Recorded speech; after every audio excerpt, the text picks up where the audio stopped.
Première épître aux Thessaloniciens, chapitre 3, et le verset 7 à 9.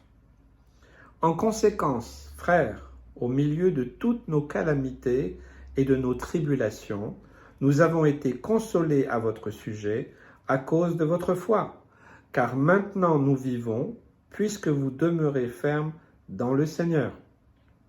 Alors, Paul exprime sa joie des nouvelles que Timothée lui a rapportées par rapport à ce qui se passait dans l'Église. Et puis aussi, il fait aussi, c'est une exhortation, on va dire un encouragement, un vœu pour les chrétiens de Thessalonique. Voilà. Et c'est important aussi pour nous aujourd'hui. Parce que Paul et ses compagnons ont vécu dans des difficultés, il parle de calamités, des tribulations, et Dieu sait s'ils en ont eu, beaucoup. Et à chaque fois qu'ils ont vécu ces choses difficiles, eh bien en fait ils ont été consolés. Ils ont été consolés parce que, à travers le ministère que Dieu leur a donné, qui a donné à Paul, en passant dans les églises, en faisant ses lettres, eh bien d'entendre que beaucoup servaient, suivaient le Seigneur, étaient fidèles dans la foi, eh bien ça console. Vous savez, quand on est dans des difficultés, on a besoin de consolation. Il y a le temps pour pleurer, vous savez, lors d'un deuil, vous savez, bien souvent, j'ai assisté à énormément d'inhumations, j'en ai fait moi-même beaucoup depuis des années. Et puis, quand vous êtes avec des gens qui souffrent, qui ont perdu un être cher, bien sûr, il faut avoir l'amour et la compassion pour ceux qui souffrent. Une véritable compassion, véritable amour. Peut-être qu'il faut avoir connu ça. Nous avons perdu un enfant avec mon épouse. Peut-être que je peux comprendre un peu mieux. Mais même ceux qui n'ont pas vécu de perte comme ça, il y a l'amour de Jésus à travers nous qui agit. Et donc, quand on est dans des difficultés, quand on a des épreuves, quand on perd un être cher, eh bien on a besoin de consolation. Et la consolation de Paul et de ses compagnons, c'était pas forcément, il n'y avait pas de texto, il n'y avait pas de mail. Les lettres, ça arrivait quand même difficilement pour recevoir, comme aujourd'hui, des textos, des mails, enfin, tout ce qu'on peut avoir aujourd'hui dans l'instant T, pour nous encourager, pour nous fortifier, pour nous consoler. Ok, à l'époque, c'était pas tout à fait la même chose.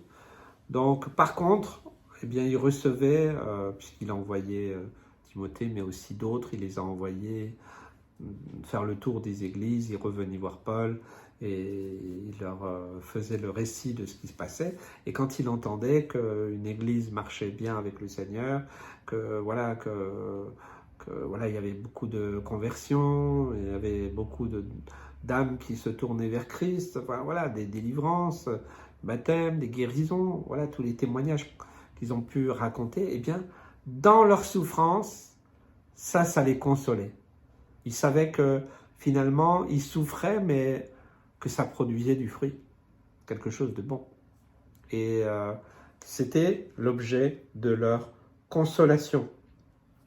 Parce que, eh bien, à travers le temps, eh bien, les églises se fortifiaient, tenaient bon, malgré la domination romaine, malgré la persécution, malgré beaucoup de calamités, malgré les juifs religieux qui faisaient tout pour aussi essayer d'arrêter tous les chrétiens. Donc, vous voyez, ils ont eu cette consolation. Et même, il va plus loin, et ça peut être étonnant, puisqu'il dit, car maintenant, verset 8, nous vivons puisque vous demeurez fermes dans le Seigneur. Vivre, c'est quoi ? Quelle est la dimension du fait de vivre ? Nous vivons en Christ, nous vivons par Christ, nous vivons pour Christ. Et c'est dans cette dimension-là qu'il faut le voir.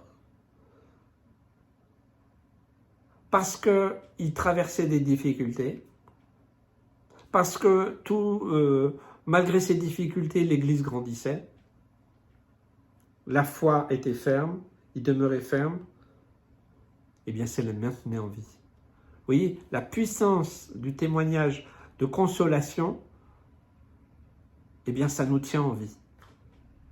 Je ne sais pas si vous saisissez cela. Quand vous êtes dans une difficulté vraiment majeure, une épreuve, une maladie, un accident, quelque chose de soudain, alors je parle pour des chrétiens.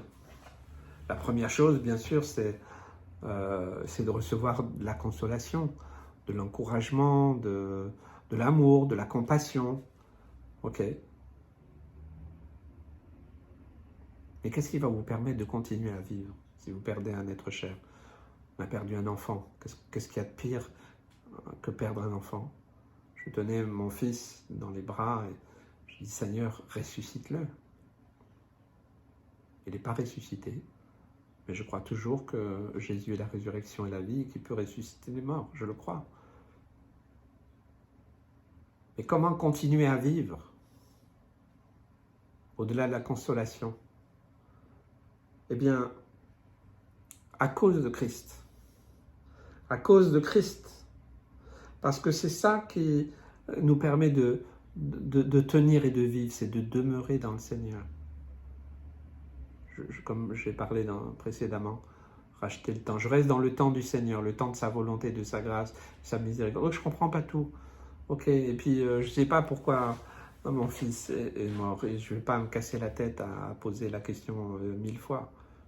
Mais je peux continuer à vivre dans l'espérance. À cause de la consolation qu'il m'a donnée, avec l'espérance de son royaume Voilà, notre fils, on le reverra là-haut.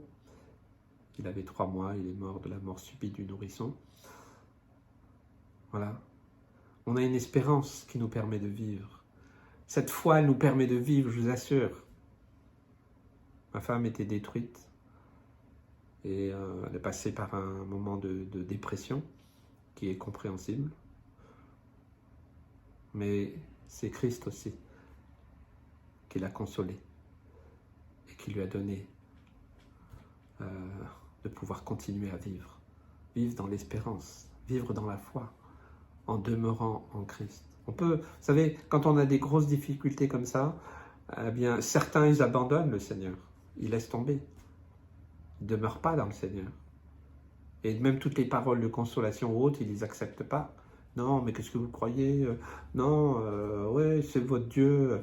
S'il tue les gens, et puis des gens innocents et tout ça, et pourquoi la guerre, et pourquoi la famine, tout ça, vous avez déjà entendu toujours ce discours. Mais je parle bien de ceux et celles qui croient en Jésus. Mais même des gens qui croient, eh bien, des fois abandonnent. La consolation ne suffit pas. Ça ne leur permet pas de vivre, de continuer à vivre. Des couples, des fois, quand un enfant meurt, ou alors quand un enfant est handicapé ou autre, j'ai déjà vu le cas des couples qui s'opposent, qui se disputent et qui finissent par se séparer et divorcer. Qu'est-ce qui va être le moteur pour continuer à vivre? Peut-être dans ta situation. Peut-être tu fais que survivre pour l'instant. Demeure en Christ. Accepte cette consolation de vivre dans la foi et dans l'espérance. Malgré les difficultés. C'est ce que Paul a expérimenté. Dans les difficultés, dans les épreuves, dans les calamités, à cause de la foi, à cause de l'œuvre du Seigneur, à cause de l'espérance, à cause de la puissance de la croix, à cause de la puissance du témoignage, parce que beaucoup viennent encore à Christ et viendront encore à Christ, alors je peux garder espoir et je peux continuer à vivre. Je peux demeurer en Christ. C'est valable. Ça vaut le coup, ça vaut la peine. J'ai perdu bien d'autres êtres chers, mes parents, une sœur aussi, et bien d'autres. Voilà, c'est le lot de chaque famille, chaque personne. Hein. Voilà. Des fois, certains s'arrêtent parce que comment je vais faire pour continuer à vivre? Comment je vais faire? J'ai plus la force de vivre. N'abandonnez pas la foi. Ne rejetez pas la faute sur Dieu, ou sur les gens, ou sur les religieux, Oui, il y a des gens qui sont peut-être maladroits. Ce qui fait vivre, c'est de demeurer en Christ. C'est de demeurer dans la foi, quoi qu'il arrive. C'est de voir l'œuvre de Jésus s'accomplir. C'est de continuer à prier pour les perdus. Même si moi je suis dans l'épreuve. C'est une puissance. Paul avait découvert cela. Et c'est pour ça qu'il ne s'arrêtait pas, il continuait à vivre. Il vivait par... C'est comme un... Vous savez, dans les trains à vapeur, là, l'engrenage et la poulie et comment... je ne sais plus comment ça s'appelle. Hein, l'arbre de transmission qui fait que... Peut-être tu es presque à l'arrêt. Il n'y a que de la fumée qui sort. Remets-toi en route. Vis au nom de Jésus. Je prie pour que tu reprennes vie au nom de Jésus. Amen.